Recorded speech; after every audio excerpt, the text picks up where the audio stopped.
Hello friends, in this video we will see for loop in shell script. So for that we will open a shell script, and in this we will include our shebang line,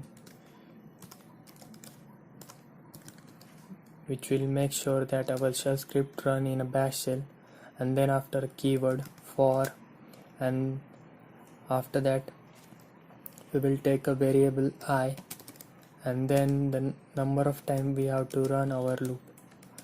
So in this there is no system like open brace and curly brace, so instead of that we have to write other keywords, that is do and done.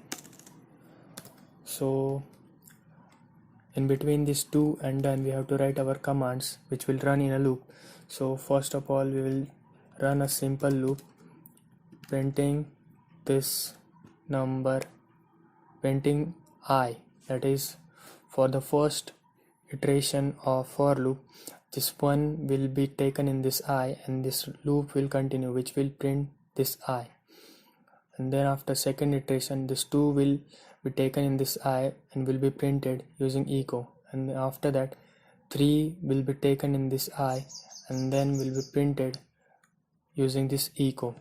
So we will just run this to see how it is showing our output.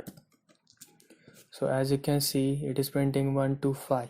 So if you modify this giving any number you like,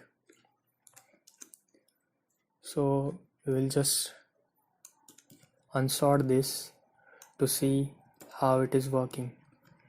So in the first iteration it will take 1 and will print 1 using this echo.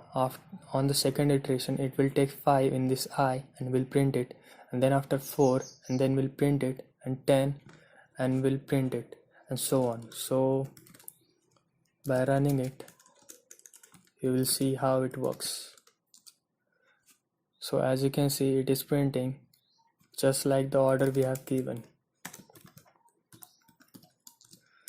So this is how the for loop works in a bash shell.